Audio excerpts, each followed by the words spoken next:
Shalom à tous. Je suis heureux de vous retrouver pour une nouvelle étude. Et avant de commencer, bien sûr, nous allons prier pour demander l'aide du Saint-Esprit. Nous te bénissons, nous te rendons grâce, Seigneur, pour tout ce que tu fais pour nous. Et Seigneur, je veux t'inviter avec mes frères et sœurs à venir nous aider dans cette étude pour que tu puisses parler, Seigneur, toi, à travers ma bouche, mais surtout que tu puisses toucher les esprits et les cœurs, Seigneur. Merci pour ton aide, sans toi nous ne pouvons rien faire, Seigneur. Merci pour ces moments que tu nous donnes à part, cette joie que tu nous donnes de nous retrouver ensemble. Merci pour tout, Seigneur, tu es un grand Dieu. Amen. Voilà, le sujet que j'ai choisi, que le Seigneur a mis sur mon cœur, est un sujet délicat. Vous avez vu le titre, Ismaël et ses frères. C'est un sujet délicat parce que vous savez que dans l'époque actuelle, eh bien, l'époque est propice à la haine et c'est bien malheureux. C'est aussi par cela qu'on voit qu'on arrive à la fin des temps et que, eh bien, il faut vraiment se préparer. Alors, c'est un sujet délicat et qui peut susciter des réactions, bien entendu, puisque je vais parler d'Ismaël.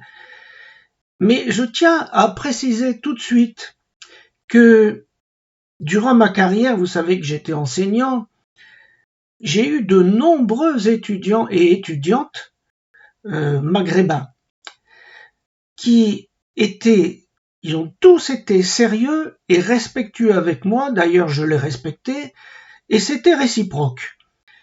Et parfois beaucoup plus que certains Européens. Donc je n'ai absolument aucune animosité contre les peuples qui sont les peuples d'Ismaël, mais je souhaite, à travers cette étude, vous parler de choses dont on ne parle jamais, surtout chez les chrétiens. Ce sont les prophéties qui concernent Ismaël. Nous ne pouvons pas comprendre les événements actuels, et Dieu sait qu'ils sont chauds, si nous ne faisons pas l'effort de chercher à comprendre ce qui motive les peuples. Et notamment ceux qui ont embrassé l'islam, cette religion. La Bible nous enseigne que Ismaël et ses fils, au fil des siècles, ont embrassé la religion de l'islam. Et cette religion s'est également répandue chez d'autres peuples que la descendance d'Ismaël. Par exemple, c'est le cas de la Turquie, de l'Iran, de l'Indonésie, d'une grande partie de l'Afrique et puis de bien d'autres pays qui sont devenus des pays où l'islam est installé. Alors cette étude ici, elle a pour objectif de donner quelques réflexions, des éléments de réflexion pour tenter de comprendre les enjeux actuels. Nous verrons entre autres que la guerre actuelle entre Israël et le Hamas n'a pas grand-chose à voir avec la raison humaine, mais avec la foi et l'espérance de chacun. Alors, évidemment, je demande au Seigneur de m'aider à travers cette étude pour pouvoir vous parler calmement, tranquillement, d'un sujet brûlant. Voilà. Que la paix, le shalom soit sur nous tous. On va commencer par des rappels. Vous savez que Abraham a eu six fils après Ismaël et Isaac. Autrement dit, 8 fils au total. Abraham n'avait pas d'enfant, vous le savez, donc pas d'héritier. Et Abraham était avancé en âge. Et il avait pensé faire de son serviteur syrien Eliezer, son héritier. Et ne voyant pas venir de successeur, Sarai, va inviter son mari à aller vers Agar. Vous le savez. Agar, c'est pas n'importe qui, c'est une servante. Bien sûr, elle était devenue servante, mais avant, c'était une princesse égyptienne. C'est pas n'importe qui, Agar. Il y a de la noblesse chez Agar.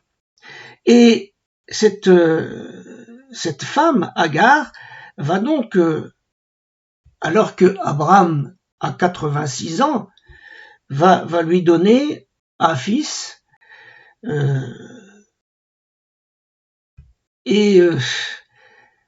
alors qu'elle est enceinte, Agar, elle va mépriser Sarai. Il va y avoir un mépris entre elles deux, les deux femmes, une histoire comme ça, et alors, elle est chassée au désert à cause de cette maltraitance de Sarai, et l'ange de l'Éternel, vous vous rendez compte, l'ange de l'Éternel, c'est-à-dire Yeshua lui-même, va venir lui donner une promesse. Alors je vous lis, c'est dans Genèse 16, versets 10 à 12, l'ange de l'Éternel lui dit, « Je multiplierai ta postérité, et elle sera si nombreuse qu'on ne pourra la compter. » L'ange de l'Éternel lui dit, « Voici tu es enceinte, et tu enfanteras un fils à qui tu donneras le nom d'Ishmaël. Car l'Éternel t'a entendu dans ton affliction. Il sera comme un, alors ça c'est la traduction habituelle, comme un âne sauvage. Sa main sera contre tous, et la main de tous sera contre lui, et il habitera en face de tous ses frères. » Alors, évidemment, c'est quelque chose de très important, parce que c'est quand même Yeshua Mashiach ici qui donne une promesse à Ishmaël, à Agar. Et elle dit, l'ange de l'Éternel lui dit, « Péré Adam ». En hébreu, il lui dit, « Ton fils sera comme un Péré Adam ». Alors, Péré, c'est un mot qui veut dire un onagre. Alors vous allez me dire, c'est quoi un onagre? C'est un âne sauvage. Mais c'est aussi une arme de guerre, une espèce de catapulte. Il y a une photo d'ailleurs qui est donnée sur Wikipédia, je vous invite à aller voir. Mais si on traduit Péré Adam, mot à mot, eh bien c'est comme si on disait sauvage homme. Autrement dit, c'est un impulsif. C'est comme ça. Et c'est dans les gènes, et le Seigneur, l'ange de l'Éternel, l'a dit, il sera comme ça, voilà. Bon, ensuite vient la naissance d'Yitzhak. Alors qu'Abraham a été âgé de 99 ans, l'Éternel lui apparaît et lui fait une belle promesse d'avoir un fils avec Sarai. Et il change le nom en Abraham et en Sarah. Et voilà donc les deux fils d'Abraham. Ce qu'il faut retenir ici, évidemment, c'est que l'Éternel donne une très grande bénédiction à Ishmaël et à Yitzhak, il va donner l'alliance. Alors, évidemment, c'est un problème parce qu'on ne peut pas donner l'alliance aux deux. Et donc, c'est comme ça que ça se passe. Et toute la descendance d'Yitzhak est tenue par cette alliance. Néanmoins, tous les mâles issus d'Abraham, y compris ceux qui vont suivre, vont être circoncis. Le jour même, Abraham et Ishmaël, alors que Ishmaël avait 13 ans, et puis à la naissance d'Isaac, quand il a 8 jours. Ensuite, vous savez que il est marqué qu'Abraham va avoir 6 autres garçons, avec une femme dont le nom dans la Bible est dit Ketura. Et certaines sources disent que Ketura n'était autre que Agar elle-même. Pourquoi? Je ne sais pas, mais en tout cas, il semble que Abraham aimait beaucoup Agar. Peu importe, il a 6 garçons. Donc, je vous lis les noms des 8 garçons au total. Le premier, donc, Ishmaël, Dieu entendra. Yitzhak, il rira. Zimram, le chanteur. Yokshan, le poseur d'appât. Médan, ça c'est plus embêtant, ça s'appelle dispute. Midian, s'appelle dispute également. Jikshbak, qui apaise. Et Chouach, creux, dépression. Voilà donc les 8 fils. Et ces fils, bien sûr, en dehors de Yitzhak et d'Ishmaël, ces fils sont envoyés en Orient. Donc c'est eux qui vont peupler la péninsule arabique, etc., de tous ces peuples qu'on connaît maintenant. Ishmaël, lui, va vivre 137 ans. Il va avoir 12 fils. Ça va donner les 12 tribus d'Ishmaël, à l'image des 12 tribus d'Israël. C'est quand même curieux ce parallélisme. Alors je vais vous parler un petit peu de chacun, pas beaucoup, mais un petit peu. Nevayot le premier s'appelle culture, aspect, sa tribu avec celle de Kédar, un autre fils, vivait en nomade dans le voisinage des Édomites. Vous voyez, Édom sur la carte, c'était au sud de la mer Morte. On les appelait les fils de l'Orient. Après, vous avez Kédar, son frère. Lui, son nom veut dire sombre. Les archers de Kédar étaient très connus. C'était une tribu commerçante qui trafiquait avec Tyr, la ville de Tyr. C'était des nomades avec un pays d'attache au nord de l'Arabie. Et le roi David en parle dans le psaume 120. Au verset 5 à 7, on lit « Malheureux que je suis de séjourner à Méchec, d'habiter parmi les tentes de Kédar. Assez longtemps mon âme a demeuré auprès de ceux qui haïssent la paix.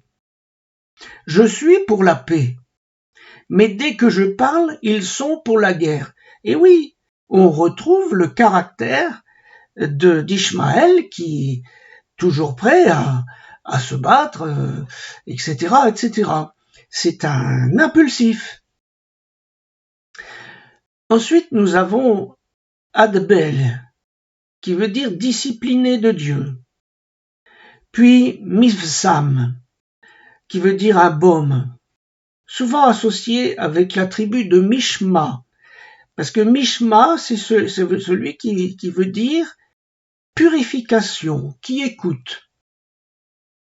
Ensuite, vous avez Douma, qui veut dire silence. Il habitait un désert aux 3/4 du chemin entre Damas et Médine. Puis vous avez Massa, qui veut dire fardeau, qui était voisin d'Israël. Et dans cette ville était le roi Lémuel, dont parle le proverbe 31, versets 2 à 9, le roi Lémuel. Ensuite, vous avez Hadad, la tribu de Hadad, qui veut dire puissant, vif, aiguisé. Puis Théma, qui veut dire brûlé par le soleil. C'est une tribu commerçante dans l'oasis de Théma, célèbre pour son gisement de sel, à 400 km au sud-est du golfe d'Aqaba. Et puis vous avez Yetour, qui veut dire défense, se défendre en ligne. Puis Naphish qui veut dire qui rafraîchit. Et ils étaient installés à l'est du Jourdain. On les nommait les enfants de Nephushim. Et puis enfin le dernier, Kedma qui veut dire oriental, qui était la tribu des Cadmoniens, veut dire des orientaux, dont le territoire était promis à la postérité d'Abraham pouvait être la mer Morte et le désert de Syrie. On les nommait également les fils de l'Orient. Voyez-vous, 12 tribus installées comme ça. Et Ismaël a eu également au moins une fille du nom de Mahalat, qui est devenue l'une des épouses d'Ésaü, le frère d'Israël, et qu'on appelle encore Édom. Et je peux ajouter enfin que une des sœurs de David avait des sœurs, dont une qui s'appelait Abigaïl, pas son épouse, sa sœur. Eh bien, sa sœur a épousé un homme qui s'appelait Jéter et qui était ismaélite. On le lit dans 1 Chronique 2, versets 13 à 17.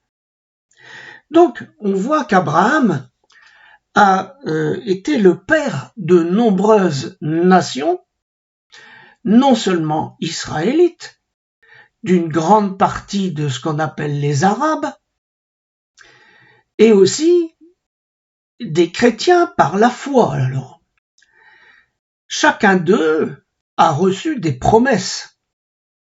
C'est pourquoi nous ne pouvons pas, frères et sœurs, négliger de les intégrer dans cette étude de la fin des temps. C'est une étude de la fin des temps qu'on est en train de faire. Alors, la question qu'on se pose, mais l'origine du conflit entre Ismaël et Israël, c'est quoi? Le conflit qu'on appelle israélo-arabe semble ne pas avoir de solution humaine. Il semble. Ne vous inquiétez pas, il y aura un jour une solution parce que Dieu veille. Mais ça s'explique par le fait que c'est un conflit d'ordre spirituel. Le peuple d'Israël, comme le peuple d'Ismaël, ces deux noms-là, Israël, Ismaël, sont deux noms théophores. Ce sont des noms qui portent le nom de Dieu. Elle, c'est Elohim au singulier. Par conséquent, au temps de la fin, il y en a un qui s'appelle Satan, qui s'est trouvé une idée. Il se dit, si je pouvais faire s'entretuer ces deux fils-là, alors Dieu serait dans l'embarras. Donc les deux frères, ils s'entretuent. Mais le texte que je vais vous lire maintenant va vous permettre de comprendre la raison de cette dispute. Genèse 17, versets 18 à 22. Et Abraham dit à Elohim, « Ô qu'Ishmaël vive devant ta face !» Elohim dit, « Certainement, Sarah, ta femme, t'enfantera un fils, et tu l'appelleras du nom d'Isaac. J'établirai mon alliance avec lui comme une alliance perpétuelle pour sa postérité après lui. À l'égard d'Ishmaël, je t'ai exaucé, voici, je le bénirai, et je le rendrai fécond. Je le multiplierai à l'infini, il engendrera 12 princes, et je le ferai de lui une grande nation. J'établirai mon alliance avec Isaac, que Sarah t'enfantera à cette époque ici l'année prochaine. Lorsqu'il eut achevé de parler, Elohim s'éleva au-dessus d'Abraham. Voilà, frères et sœurs. En résumé, c'est ça le point de départ. Le fils de Sarah reçoit l'alliance avec l'Éternel. Le fils d'Agar reçoit une grande bénédiction. Le signe de l'alliance, c'est la circoncision. Et on a déjà expliqué que cet acte, c'est l'acte notarié de propriété de la terre promise. Et par conséquent, inutile de dire qu'Ishmaël ne se contente pas de sa bénédiction. Il veut également la terre promise. Et surtout Jérusalem, et surtout le mont du Temple. Parce qu'on dit que celui qui tient le mont du Temple, moi je l'appelle comme ça, eh bien, tient le pouvoir sur le monde entier.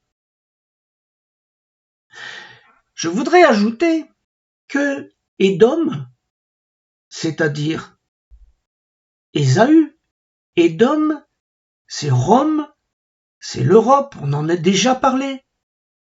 Édom a été uni par mariage avec la famille d'Ishmaël. Par conséquent, à la fin des temps, il est dans le même camp. Ne cherchez pas à comprendre ce qui se passe en Europe, c'est simple, c'est comme ça. Ça date de cette époque-là. Et rappelons également, parce qu'il faut être complet, que Amalek, c'est le petit-fils d'Édom qui avait une autre femme. Il en avait plusieurs. Il avait une femme qui s'appelait Timna et qui était cananéenne. Et je vous rappelle que Canaan avait été maudit par Noé. Donc Amalek, il est issu d'Ésaü. Vous vous rendez compte? Bon, alors, quand on a dit ça, on a le paysage qui se met en place. Et je rappelle Exode 17:16, c'est Dieu qui parle. Il dit concernant Amalek, parce que la main a été levée sur le trône de l'Éternel, il y aura guerre de l'Éternel contre Amalek de génération en génération.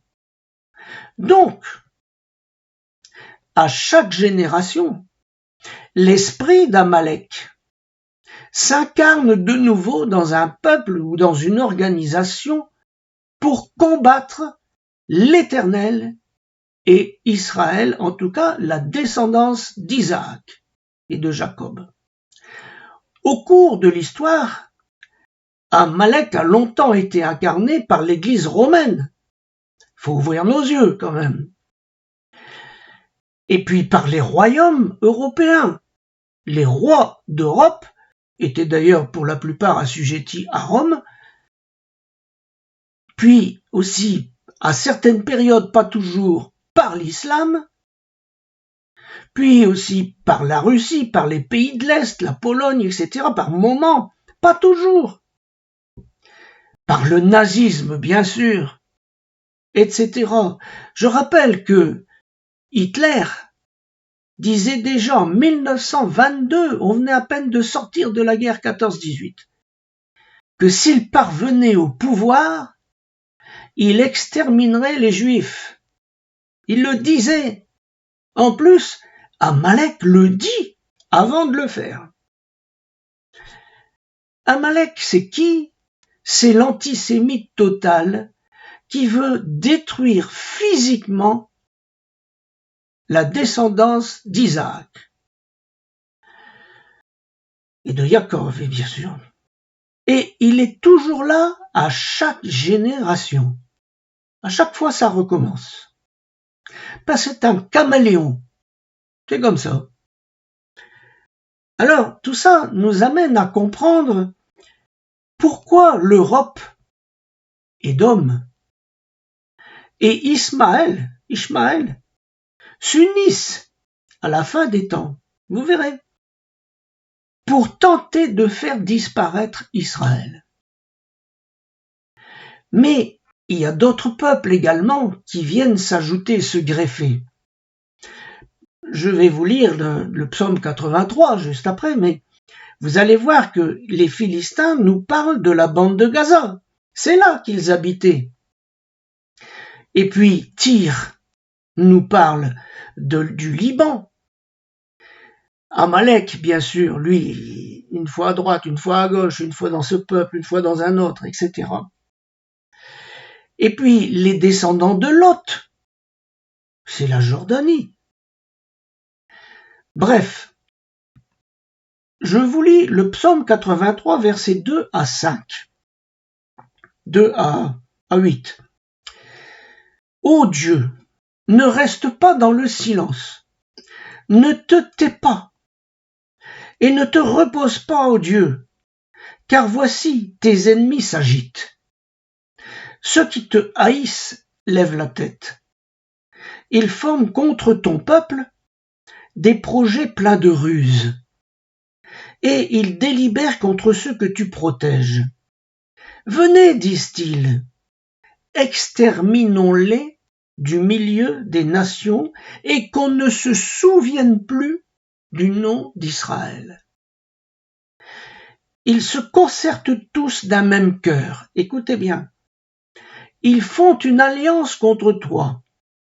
Les tentes d'Édom, l'Europe, l'Occident, et les Ismaélites, Moab et les Agaréniens, Gébal, Ammon, Amalek, les Philistins, avec les habitants de Tyr, vous vous rendez compte, c'est Gaza avec le Liban. La Syrie aussi se joint à eux. Elle prête son bras aux enfants de Lot. Vous voyez, tout le monde y est. C'est vraiment ce qui se produit. Alors, maintenant, on va avancer dans cette étude dans des choses nouvelles. D'abord, je voudrais dire, frères et sœurs, que les princes d'Ismaël, je parle des princes d'Ismaël, ont une certaine noblesse. Ça va peut-être vous choquer ce que je vais vous dire, mais c'est la vérité. Tandis que les dirigeants d'Édom, les chefs politiques, parce que nous, c'est ça que nous avons, n'en ont pas. Il y a déjà une différence là. Alors, parlons un petit peu de la tradition juive. Vous savez que le peuple d'Israël est allé en exil. Un exil, ça n'est pas forcément une déportation. Un exil, ça peut être quand vous, même chez vous, vous n'avez plus le pouvoir chez vous. Quelqu'un vous empêche. Par conséquent, les sages ont écrit, et nous savons que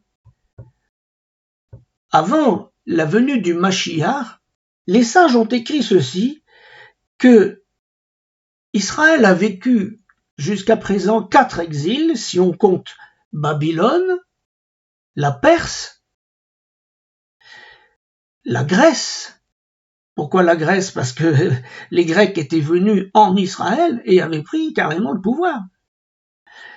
Et puis le dernier exil, c'est l'exil de Rome, ou Édom si vous préférez. Et les sages d'Israël ont compris que après ces 4 exils-là, il y en aurait un 5e. Et que ce dernier exil, il viendrait juste avant la venue du Mashiach. et c'est ce qu'on appelle l'exil d'Ishmaël. Qu'est-ce que ça veut dire? Alors, dans le livre Les temps de la venue du Mashiach du Rav Moshe Kaufman, eh bien, il cite les Pirkei de Rabbi Eliezer. Alors, je vais vous le lire, ce petit texte, je vous le cite. Il y aura un exil qui viendra après les hôtes et qui sera plus difficile qu'eux, celui chez Ishmaël nommé sauvage homme. Avec Ishmaël, cela se passera différemment. Il nous infligera des coups durs et inconnus jusque-là durant l'exil vécu chez lui. Eux voudront détruire corps et âme. Là, nous ne saurons plus quoi faire, et nous n'aurons d'autre solution que de nous en remettre au grand nom afin qu'ils nous sauvent de leurs mains. Leur volonté sera de leur grande furie d'effacer le nom d'Israël sous le ciel, qu'Hachem nous en préserve à l'image d'un objet englouti, dont l'existence même n'est plus perceptible, comme s'il n'avait jamais existé. Vous vous rendez compte? Mais c'est très ancien comme texte. Il y a même une tradition juive écrite dans le Zohar et qui date, c'est une tradition qui date du IIe siècle. Vous vous rendez compte? Du IIe siècle, à une époque où l'islam n'existait pas. Et où, bien sûr, Israël était en exil à Rome. Eh bien, je vous lis ce petit passage extraordinaire. Les fils d'Ismaël s'efforceront alors de soulever toutes les nations de la terre pour qu'elles se rassemblent contre Jérusalem, parce que les fils d'Israël se seront constitués en royaume. Mais quelle prophétie! Au IIe siècle, mais c'est incroyable. Et surtout, c'est tout à fait cohérent avec ce que dit l'Apocalypse.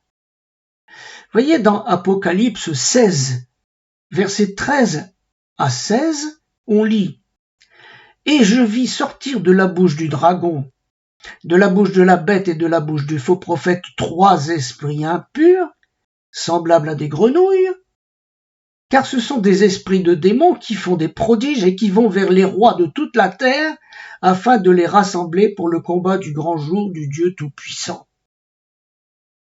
Voici, je viens comme un voleur. Heureux celui qui veille et qui garde ses vêtements, afin qu'il ne marche pas nu et qu'on ne voie pas sa honte. Ils se rassemblèrent dans le lieu appelé en hébreu Ar-Megidon.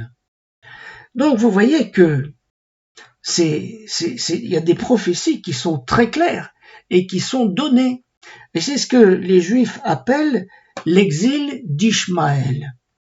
Alors, pour la question de la source, le Pirkei de Rabbi Eliezer est un midrash Agada composé en Terre Sainte autour la tradition attribue sa composition à Eliezer ben Hirkanos, qui était entre le 1er et 2e siècle après Jésus-Christ. Vous vous rendez compte de la prophétie? Bien avant l'islam. Alors, quelques mots pour vous parler de l'islam. On ne va pas faire une étude de l'islam, c'est pas l'objectif, d'autant que je ne suis pas un spécialiste. Mais nous avons compris, à travers ce qu'on vient de voir, que le problème qui existe entre Ismaël et Israël est d'une part spirituel, c'est vrai, mais aussi qu'il existait bien avant l'islam. Il faut pas tout mélanger. Par conséquent, il ne dépend pas de l'islam. Vous comprenez? C'est important, ça. Mais, dans ce combat spirituel, il fallait qu'Ishmaël est une arme spirituelle. Et donc, ça se déroule dans les cieux avec des répercussions sur la terre que nous voyons bien sûr. Il faut donc comprendre que dans ce combat, l'islam est un outil de guerre. C'est un outil de conquête pour la domination du monde et l'éradication d'Israël. C'est un outil. Les deux frères auraient pu avoir la même religion si c'était entendu. Mais voilà, c'est la jalousie, c'est la haine qui l'ont emporté. Et le but de cette étude, ça n'est pas d'expliquer les fondements de l'islam, c'est pas ça le but, mais de chercher à comprendre ce qui se cache en dessous des événements actuels.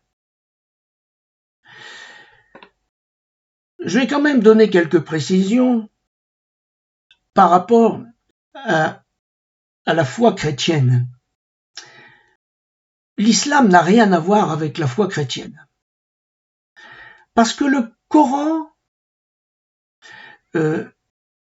nous dit que Jésus n'est pas mort sur la croix, Yeshua.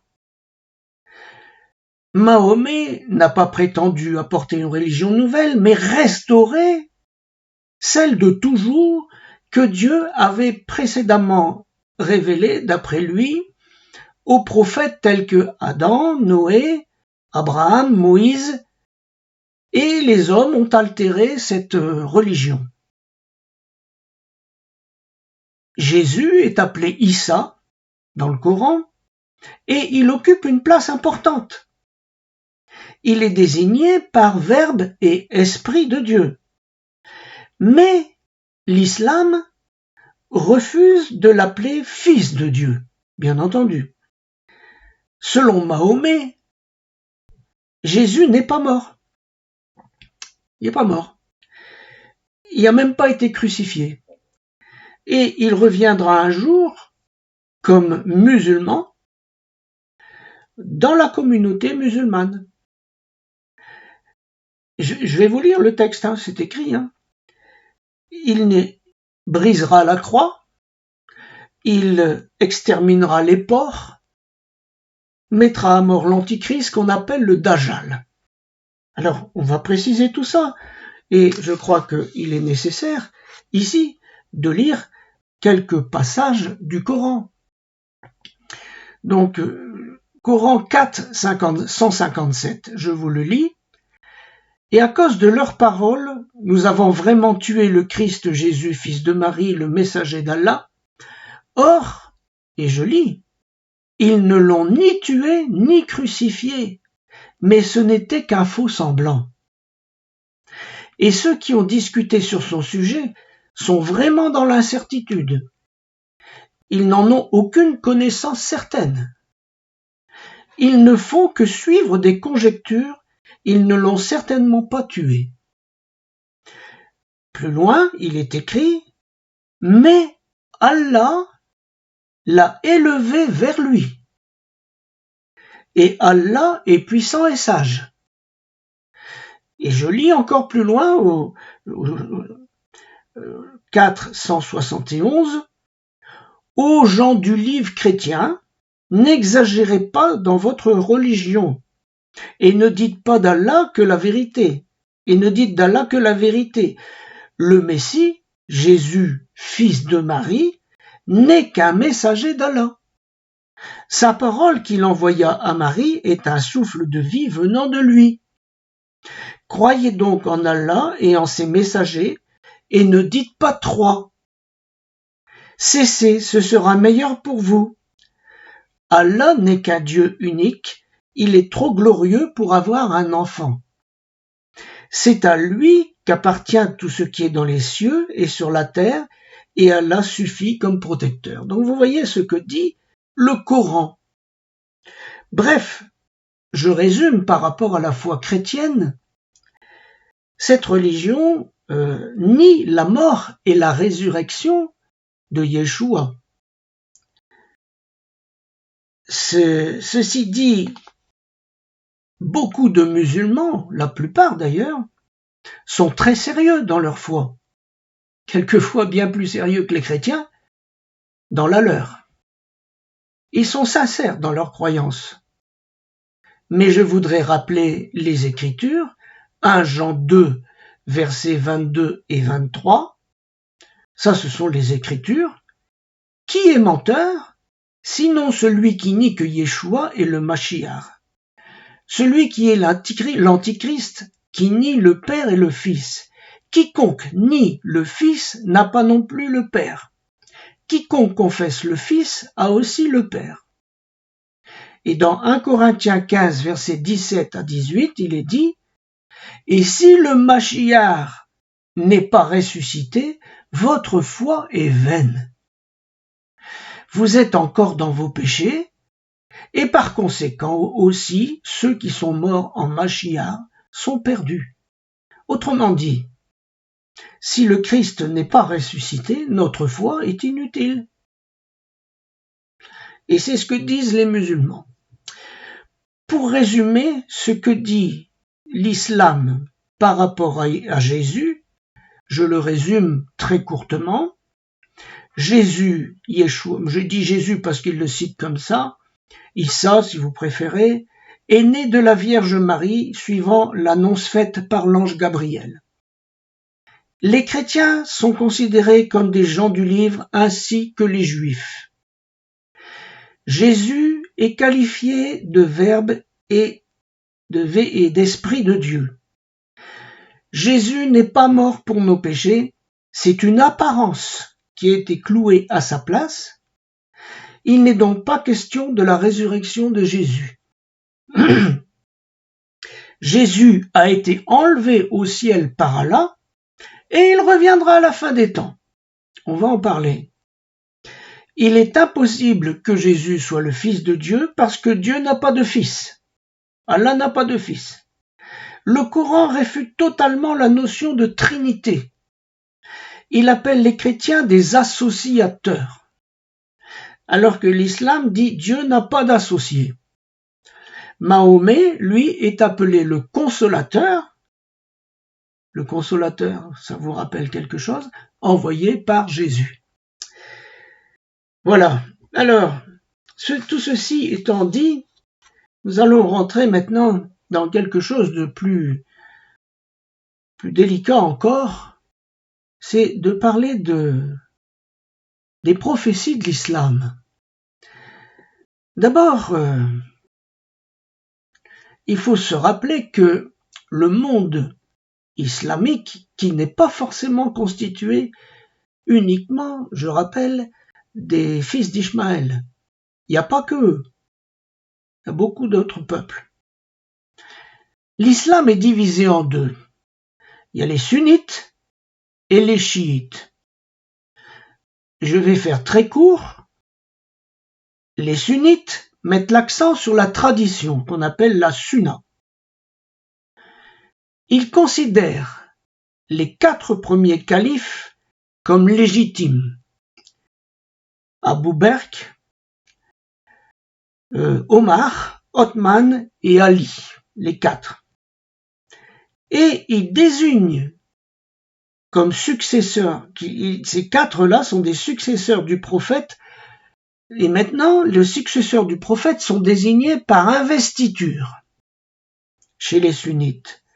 Et les sunnites forment environ 90% des croyants de l'islam, des musulmans. Les chiites, c'est autre chose. Ils constituent le parti d'Ali. C'est-à-dire qu'ils estiment, parce que Mahomet n'avait pas de fils, il n'avait pas de descendants. Et donc, pour la succession de Mahomet, eh bien, ils considèrent que celui qui est vraiment valable, c'est Ali, époux de Fatima et gendre du prophète. Et donc, ça a provoqué un schisme dans le monde musulman. Et après la mort d'Ali, les chiites se sont ralliés au fils d'Ali.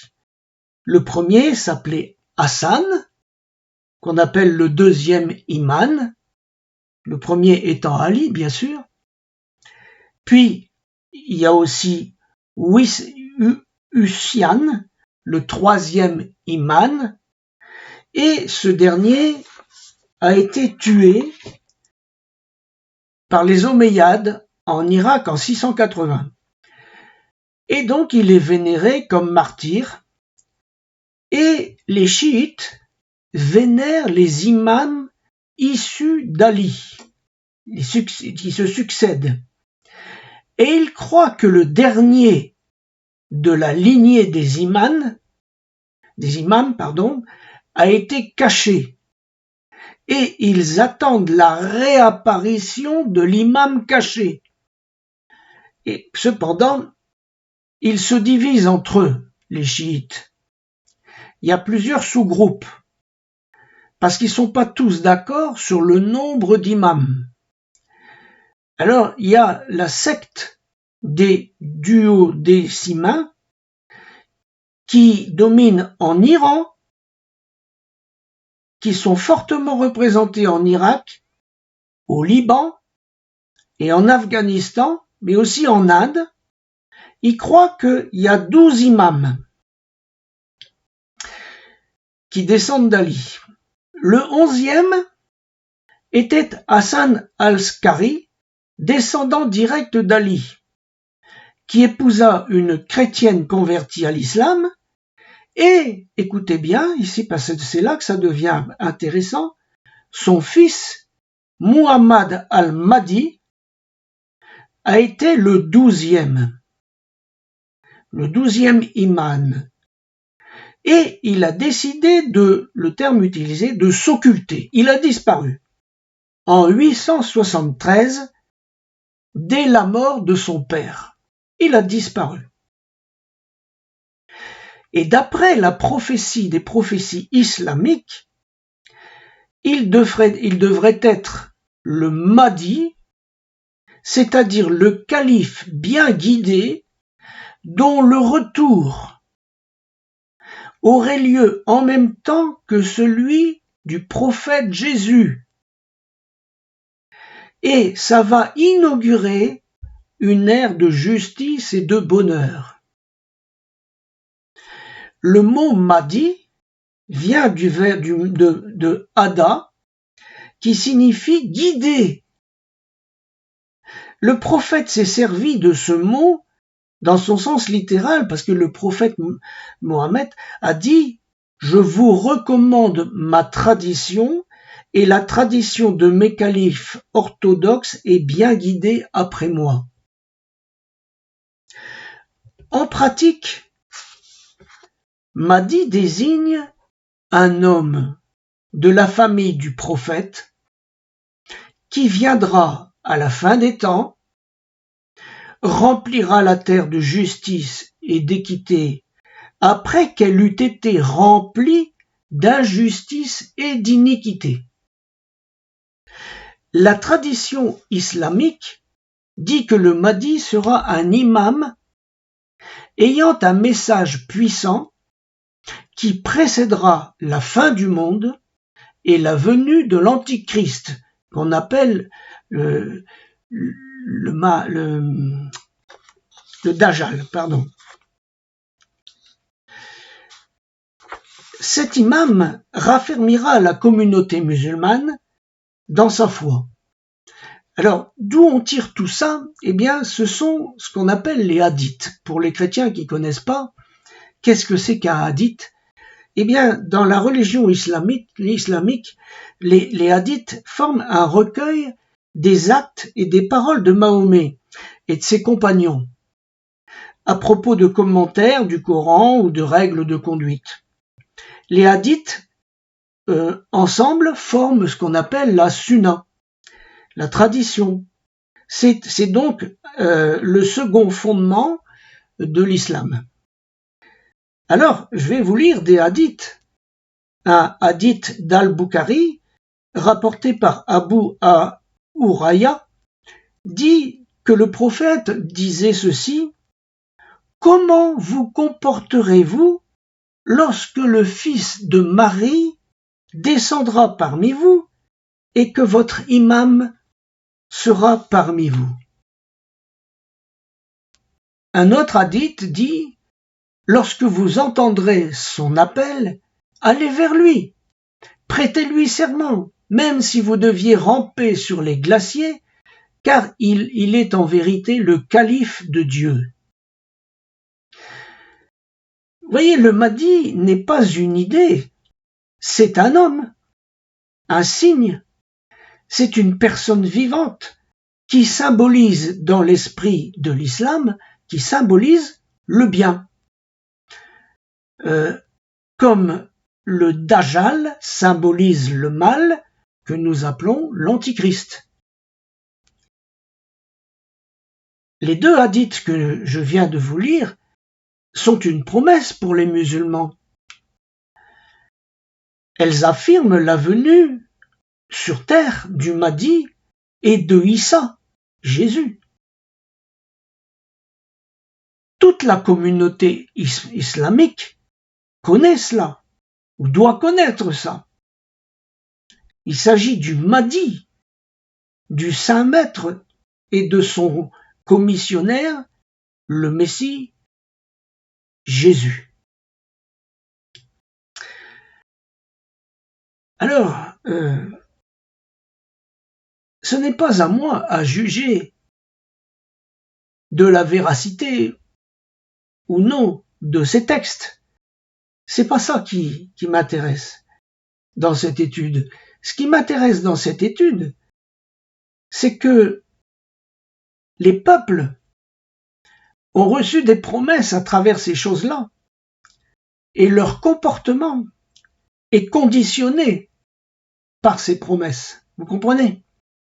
Comme nous, chrétiens, nous attendons la venue, le retour de Yeshua Mashiach, et j'espère que nous nous préparons à ça. Nous conditionnons nos vies à ça. Les musulmans, ils conditionnent leur vie à la venue du Mahdi. Vous comprenez? Alors les ayatollahs, parlons des ayatollahs. Le mot ayatollah veut dire signe de Dieu. Et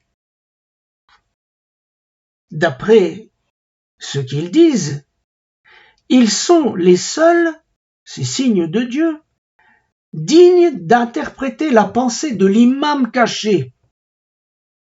L'imam caché leur donne des pensées. Tous les fidèles doivent se référer à eux, car seuls ces moudjahid sont en contact intérieur avec l'imam caché. On constate donc que ce phénomène est très important, où l'on voit les chiites qui attendent le retour de deux prophètes, un Jésus musulman et Mahdi, le grand Mahdi. Alors je vais vous lire un texte qui a été écrit par Kono Malgo, c'est en 2006, mais c'est toujours valable maintenant. Il a écrit un article dans la revue Nouvelles d'Israël, et je vous le lis. En outre, on sait à Jérusalem que les dirigeants iraniens sont intimement convaincus que la destruction d'Israël hâtera la venue du Mahdi, le réformateur du monde attendu par tous les musulmans. C'est pourquoi Israël est d'avis qu'il ne faut pas s'attendre à voir se dessiner en Iran un changement idéologique ou le gel du recherche de programmes atomiques. Cela n'arrivera jamais. Évidemment, si on part du principe qu'il faut détruire Israël pour que Mahdi vienne, alors il faut une bombe atomique. Par conséquent, frères et sœurs, on a l'impression, et c'est vrai, qu'un conflit prodigieux est en train de se préparer. Tout le monde attend quelqu'un. Les deux demi-frères, Israël et Ishmaël, attendent chacun quelqu'un. Un personnage extraordinaire qui doit leur donner le bonheur et l'autorité sur le monde.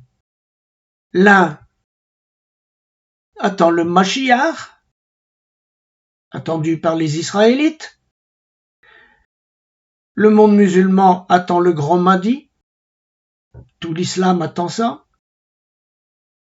Et puis un Jésus musulman. Quant à nous, chrétiens, nous attendons le retour de Yeshua HaMashiach. Donc, nous vivons dans des temps où l'on ne peut pas ignorer l'importance de ces croyances. Chacun se comporte en fonction de ses croyances. Et l'objectif de l'islam est de soumettre le monde afin d'établir le règne d'Allah. Selon son point de vue, bien entendu. Israël est bien malgré lui, parce que c'est un petit peuple, Israël, devenu le centre de toutes les préoccupations du monde. Jérusalem est revendiqué le mont du temple est le centre. C'est le centre de tout qui peut déclencher une guerre mondiale. Le monde spirituel a engagé les grandes manœuvres autour d'Israël pour empêcher le retour, la venue de Yeshua Mashiach sur le mont des Oliviers. Eh bien, je vous dis, le malin, Satan, n'a plus qu'à faire apparaître des personnages. Les personnages attendus par les uns et les autres. Quelques petits mots sur les dirigeants du monde. Concernant l'Europe, l'Occident en général, Édom, si vous préférez. Je vous ai dit tout à l'heure, il n'y a pas de noblesse chez Édom. Et en général, chez Édom, en Europe, on a mis Dieu dehors. Laissez-moi vous dire une chose, frères et sœurs. Quelqu'un qui craint Dieu ne craint pas les hommes. Il n'a plus peur de rien. En Europe, on ne craint pas Dieu puisqu'il n'existe pas d'après eux. Eh bien, regardez la société, elle a peur de tout. Quand on ne craint pas Dieu, on a peur de tout. Quand on craint Dieu, on a peur de rien. Une crainte révérentielle, bien entendu. Ça n'est pas une peur. Mais vous voyez que les dirigeants d'Europe et d'Occident en général, ils ne croient qu'en eux-mêmes. Ce sont des politico-militaro-cartésiens. Par conséquent, être cartésien, c'est un rempart contre la foi. Ils n'arrivent même pas à comprendre que la foi de l'un ou l'autre n'est pas cartésienne. La foi n'est pas cartésienne. Et donc, ils espèrent arriver à la paix par des conciliabules, par des arrangements financiers et plus ou moins militaires, et surtout en croyant en l'humanisme. Laissez-moi vous dire que nos dirigeants sont hors sujet. Quelquefois on dit hors sol. Parce qu'ils ne pourront rien empêcher. D'ailleurs, regardez, qui a réussi à empêcher Hitler à faire ce qu'il a fait? On aurait pu l'empêcher avant qu'il commence. On savait qu'il s'armait. Personne n'a su l'arrêter. On a discuté, on a baratiné, On a dit Monsieur Hitler va pas faire la guerre, il l'a dit. Ah bon? Quelle naïveté. Alors bien sûr, de notre temps maintenant, il y a de nouveau Amalek sur la scène, et pour l'instant, le cœur stratégique du nouvel Amalek se situe en Iran, avec plusieurs bras que vous connaissez, il suffit de suivre les informations, et en gros, ça forme une pieuvre. Et jusqu'à présent, c'est bizarre, hein, personne n'a su arrêter l'armement, le réarmement de l'Iran. Et voyez la quantité d'armes qu'elle a produites. Comme Hitler, pareil. Et ils ont dit la même chose, on veut détruire Israël. La même chose, ils le disent avant.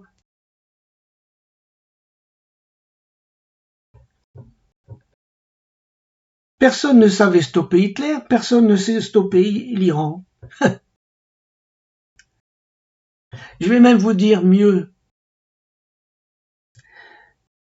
C'est grâce à la France que l'ayatollah Khomeini a pu rejoindre l'Iran et faire sa révolution islamique. Quel discernement! Quel discernement!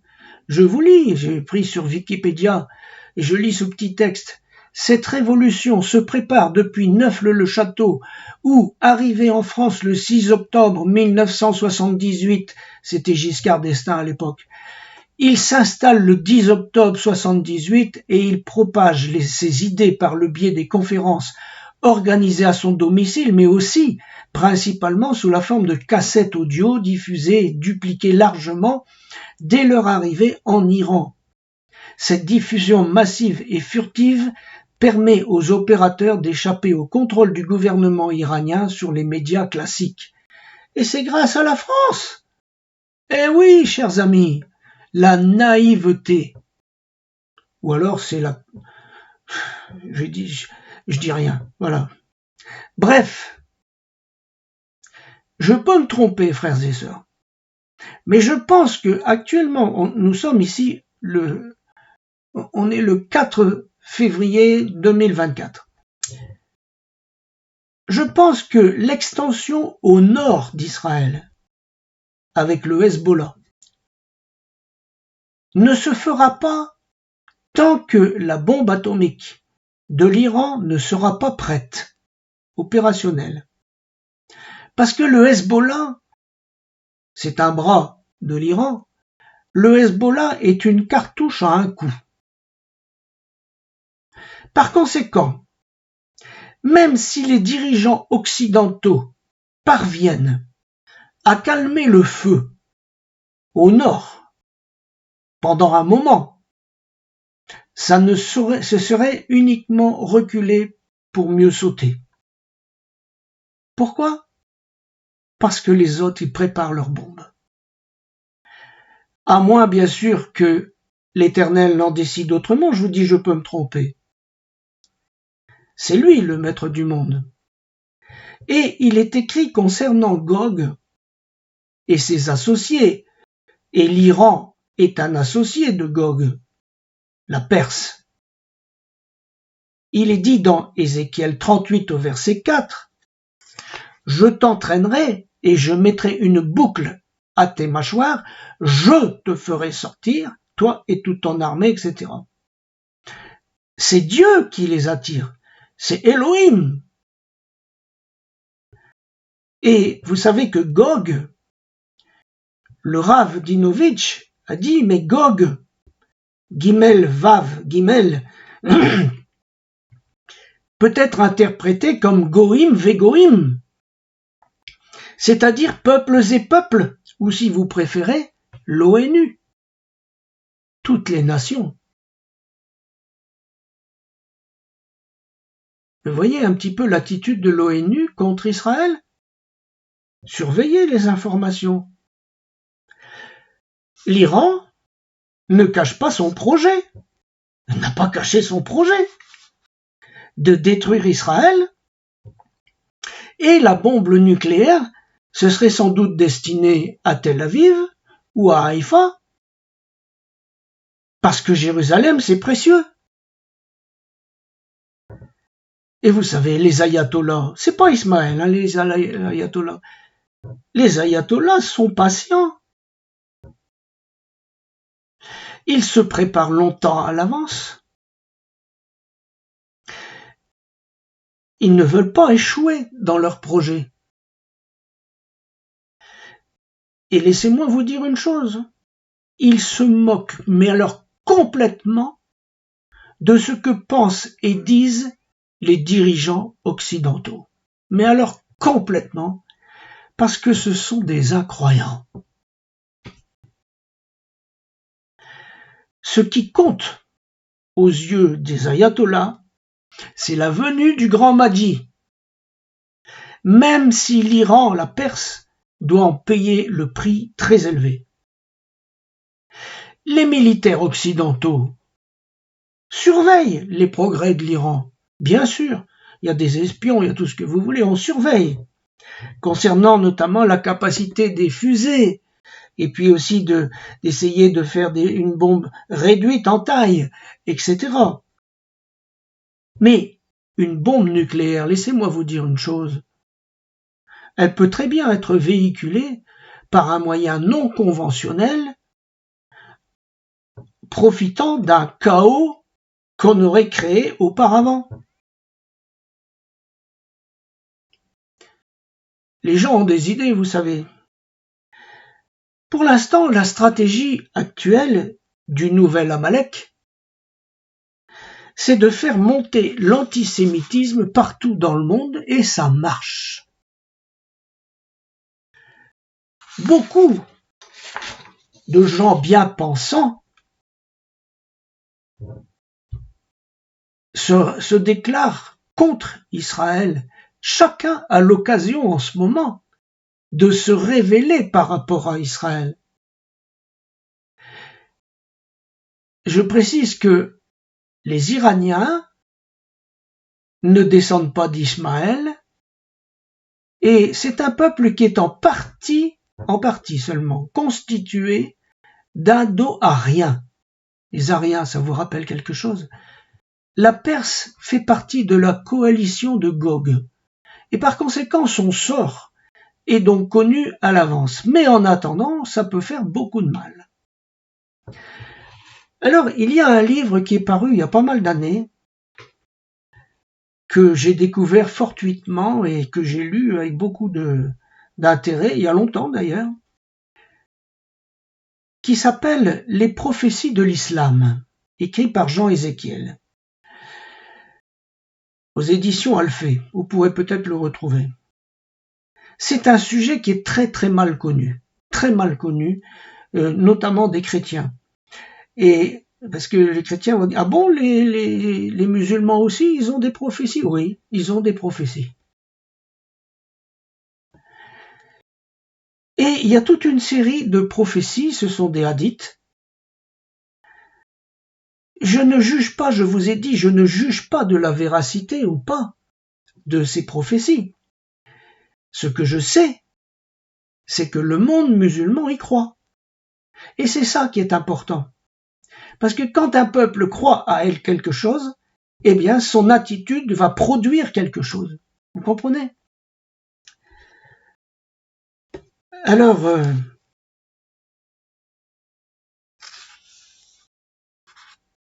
ces prophéties parlent de... Bien sûr, je prends les prophéties qui sont citées dans ce livre, des hadiths, parlent du retour de Jésus, Issa ibn Maryam. Le hadith rapporté par Abu Araya dans un Muslim enseigne que le prophète a dit ceci. L'heure dernière ne viendra pas tant que le fils de Marie ne sera pas descendu parmi vous en qualité d'arbitre équitable. Il brisera la croix, il mettra à mort les porcs, il supprimera le tribut, alors l'argent sera si abondant que personne ne voudra plus l'accepter. Ainsi est annoncé explicitement d'Issa, Issa fils de Marie, que la paix de Allah soit sur lui, À cette époque, tous les êtres humains seront croyants et une prosternation vaudra mieux que le monde et ce qu'il contient. Issa apparaîtra au minaret blanc à Damas et tuera le Dajjal, l'Antéchrist, près de Ramallah. Aujourd'hui, en Palestine, les négateurs qui sentiront l'odeur de Issa mourront. Voilà ce que dit la prophétie islamique. Donc, Issa va apparaître, Jésus va apparaître de manière visible et réelle, et il ne sera pas seul, figurez-vous, mais accompagné du ciel entier, des milliers d'anges et des saints musulmans du passé, enveloppés de lumière. Ils auront tous une apparence corporelle qui dévoileront leur âme. Notre prophète Mohammed, salut et bénédiction sur lui, sera présent. Chacun verra le ciel apparaître comme s'il était seul au monde. Notez que ces lieux, le grand minaret blanc de Damas, c'est pas loin. Et puis, Ramallah, c'est une ville connue. Ces lieux cités dans les hadiths sont bien connus. Et il ajoute, comme l'éclair en effet part du levant et brille jusqu'au couchant, ainsi en sera-t-il de l'avènement du Fils de Marie. C'est incroyable. Donc, chaque homme réagira selon les dispositions de son cœur. Et Issa, Jésus, ne revient pas en tant que prophète, car Mohammed est le dernier prophète, d'après ce qu'ils disent. Donc, il n'y a plus de prophète après lui. Mais il va prêcher l'islam aux chrétiens qui vont l'écouter.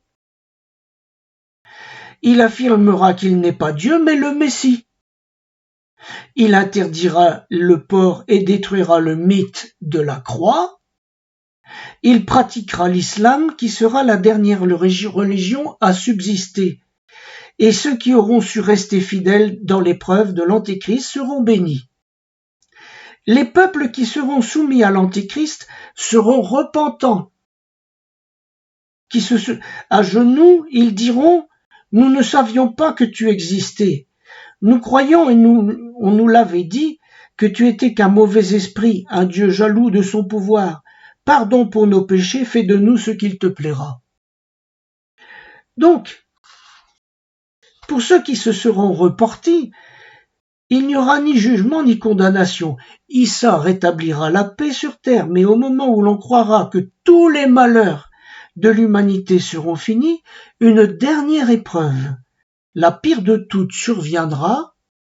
Ce sera le déferlement de Gog et de Magog sur l'humanité, selon une mythologie spécifiquement islamique. Vous voyez, c'est incroyable, c'est imbriqué avec l'enseignement biblique. On va continuer parce que c'est intéressant à connaître ce qu'ils attendent. Le Dajjal. Je vais parler du Dajjal. Le prophète disait que le Dajjal se comparera à Dieu. Dans son mensonge, il prétendra être Dieu. Il ajoutait en parlant à son peuple, « S'il vient et que je suis là, je vous défendrai. » Un hadith, rapporté par les traditionalistes, dit que le Dajjal viendra avant le retour d'Issa et la grande bataille de Gog et de Magog. Donc il faut comprendre que le monde islamique connaît très bien les prophéties de la fin des temps. C'est dans leur culture, leur prophétie à eux. Ils attendent les événements, pour beaucoup avec une certaine angoisse, parce que leur prophète a aussi donné, écoutez bien, des prophéties de destruction de l'islam. Il n'est pas inutile que le monde chrétien connaisse ces prophéties, parce que les événements mondiaux ont un impact considérable sur le monde musulman et par conséquent peuvent conditionner ses réactions compte tenu des paroles du prophète.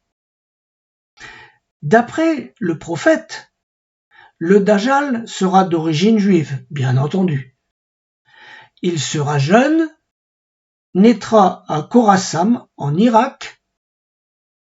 Son œil droit sera éteint. Il sera borgne et sera, à l'image de Abd al-Uzza ibn Uwatan, un grand ennemi de l'islam. Sa venue sera précédée de 3 années de sécheresse planétaire, après quoi il sera capable de donner à boire et à manger à ceux qui l'écouteront. C'est le hadith 149 rapporté par Al-Nuwas ben Saman. Autrement dit, il aura un pouvoir sur les éléments naturels. Il y a un autre hadith écrit il y a 14 siècles, écoutez un peu. Comment se déplacera-t-il? Il sera aussi rapide que les vents. En avion.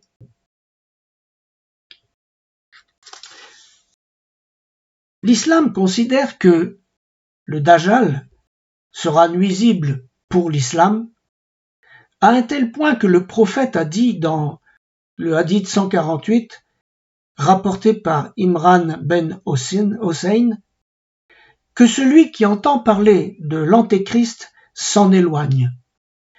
Car, par Dieu, il en est qui viendront le trouver par curiosité, s'estimant des croyants sincères et qui finiront par le suivre à cause de tous les miracles douteux qu'il aura accomplis.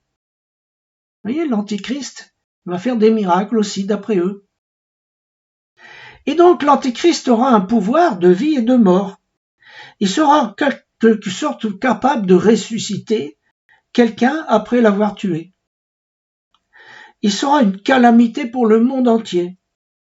Il viendra donc dans la région de Khorasan en Irak et 70 000 juifs armés le suivront. Il attirera beaucoup car il donnera à boire et à manger. Les musulmans seront tentés de le suivre et d'apostasier leur foi. Il faut comprendre que les événements actuels mettent le monde musulman en ébullition, notamment depuis que la lutte entre les Palestiniens et les Juifs s'est exacerbée, et aussi depuis l'entrée des Américains en Irak. Toutes les écoles coraniques examinent les prophéties de l'islam, qui parlent de la venue de l'antichrist juif. Le prophète déclare dans le hadith 133, rapporté par Al-Timidi, que la guerre finale, écoutez bien, débute en Irak. Des étendards noirs partiront de Khorasan et nul ne pourra les arrêter jusqu'à ce qu'ils soient plantés à Iliya en Palestine. Regardez les événements depuis des années maintenant. Ça a commencé en Irak. Et c'est arrivé, les étendards noirs sont arrivés en Palestine. Nous voyons dans cette étonnante prophétie un démarrage en Irak, une fin à Jérusalem. La prophétie islamique dit également que la dernière bataille se fera dans la plaine de Jezréel, où se dresse le Tel Megiddo. Les prophéties de l'islam s'accordent à dire que les hommes n'arriveront pas à vaincre l'Antichrist, le Dajjal, et que seul Issa y parviendra. Il faut maintenant comprendre, frères et sœurs, que la majorité des musulmans sont inquiets de la montée des islamistes.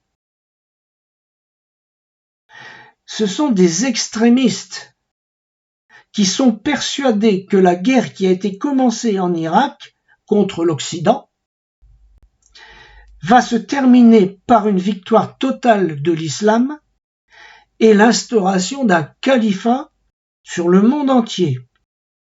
Il pense que ceux qui refuseront de se convertir disparaîtront et que lorsqu'Issa viendra, il balayera le reste des chrétiens.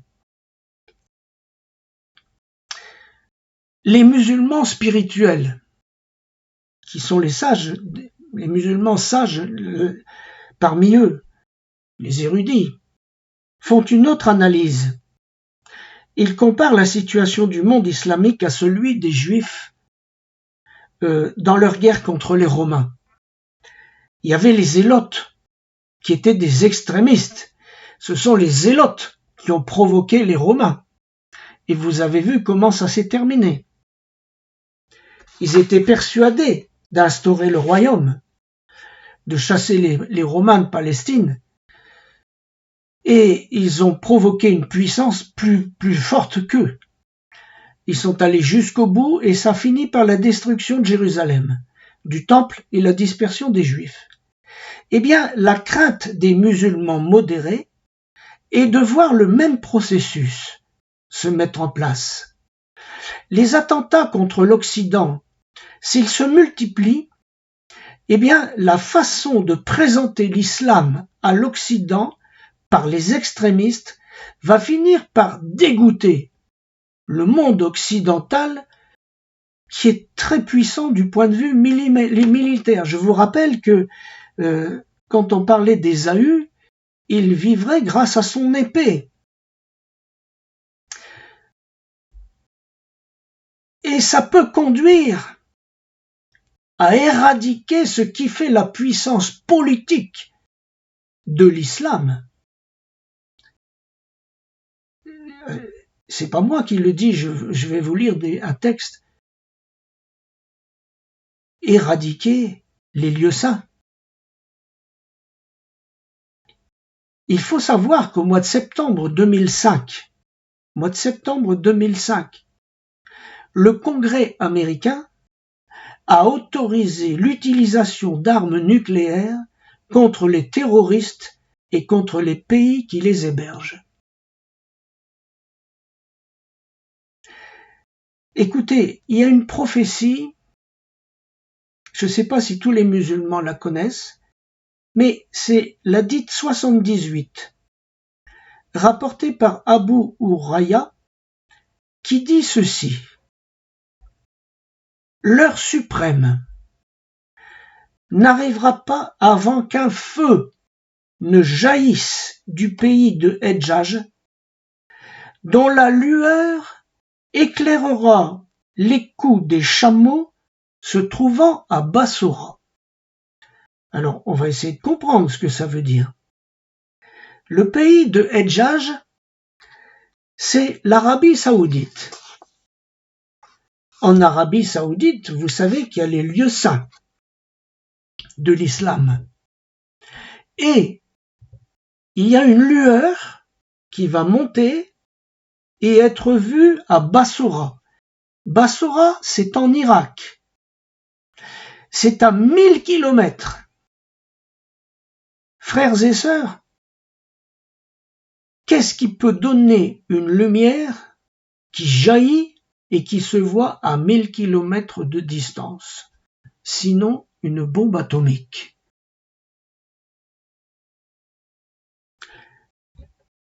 Le hadith 204, rapporté par Hudayfa ben al-Ayyam,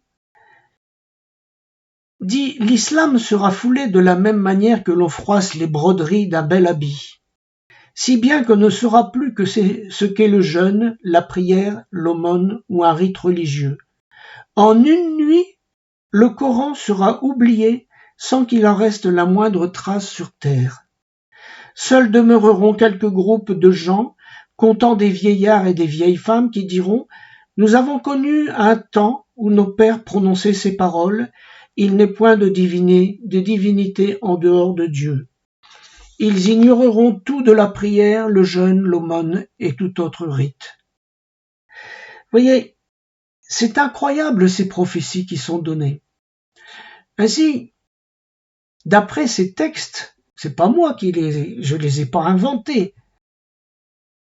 D'après ces textes, le monde musulman va être réduit à l'humilité avant le retour d'Issa. Mohammed a dit, l'islam a commencé à Médine, errant et fragile, il finira de la même façon. Enfin, le prophète parle aussi de la bête, et il dit, la bête apparaîtra munie du sceau de Salomon, fils de David, et du bâton de Moïse, fils d'Imram. Elle fera resplendir le visage des croyants en les touchant par le bâton de Moïse et marquera du sceau de Salomon le nez des mécréants. C'est le hadith 197 rapporté par Abu Hurayra. Nous voyons donc dans ce hadith que le prophète parle d'un marquage. Marquage, la bête la marque de la bête. Et c'est pourquoi les musulmans sont aussi sur leur garde, comme les chrétiens, concernant la marque de la bête. Alors je vais conclure, frères et sœurs. Vous voyez, je vous ai donné cet enseignement qui est intéressant, qui est, je l'espère du moins, tranquillement, calmement. Je n'ai pas de haine, j'essaye de comprendre. Nous ne pouvons pas ignorer, frères et sœurs, l'impact de l'islam dans le monde. On ne peut pas l'ignorer. Et nous avons à tenir compte dans nos réflexions de l'effet des prophéties de l'islam dans les peuples musulmans. Mais pour nous, frères et sœurs, la vérité sera toujours la Bible. Elle est le rocher, notre rocher. Nous savons que le retour de Yeshua Mashiach se fera dans un temps de douleurs extrêmes. On le sait. Il y aura une grande confusion dans le monde et en Israël. Mais rappelons-nous que Jérusalem restera à sa place, à Jérusalem. Zacharie 12,6 nous dit « En ce jour-là, je ferai des chefs de Juda comme un foyer parmi du bois, comme une torche enflammée parmi des gerbes. Ils dévoreront à droite et à gauche tous les peuples d'alentour. Et Jérusalem restera à sa place à Jérusalem. » Donc n'en déplaise au peuple qui s'attaque à Israël pour le détruire, ça n'arrivera pas. Tous les membres de la coalition de Gog disparaîtront. Quant à ceux qui oseront attaquer Jérusalem, je vous lis le texte. Zacharie 14, versets 12 à 15. Voici la plaie dont l'Éternel frappera tous les peuples qui auront combattu contre Jérusalem. Leur chair tombera en pourriture, tandis qu'ils seront sur leurs pieds.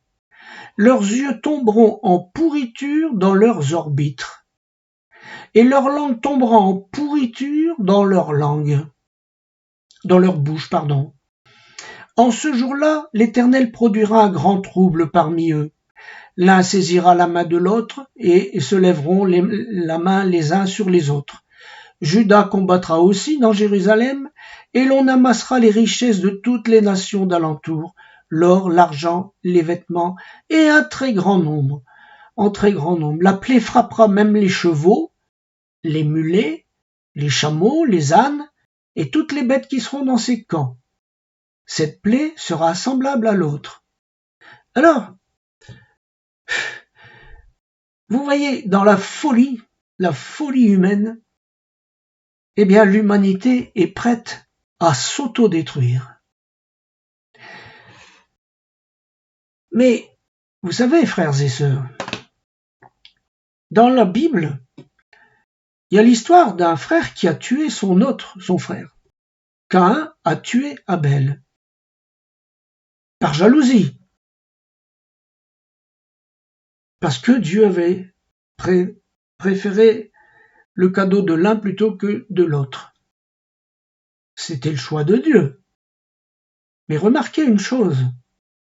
personne de la descendance de Caïn, parce que Caïn a eu une descendance, personne de sa descendance n'est entré dans l'arche de Noé. Donc personne n'a pu passer dans le monde qui suivait. Eh bien encore maintenant, tous ceux qui tuent ou qui pensent tuer leurs frères n'entreront pas dans le monde qui vient. On devrait comprendre ça. C'est important. La plaie dont parle Zacharie, la pourriture, c'est très curieux parce que ça ressemble étrangement à l'effet de la bombe à neutrons qui laisse le matériel intact et fait pourrir la chair, qu'elle soit humaine ou animale.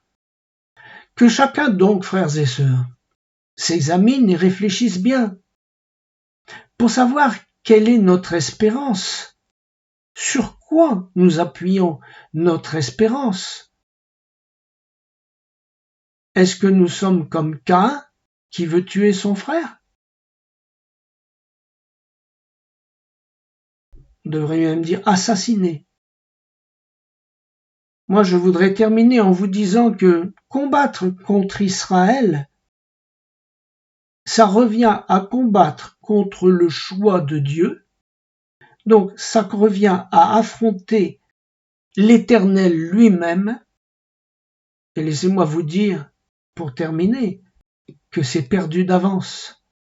Mais que de morts ça va faire.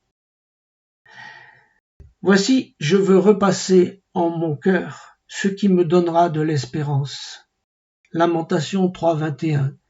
Que l'Éternel vous bénisse tous, que l'Éternel vous protège et vous donne le shalom sur vous et vos bien-aimés.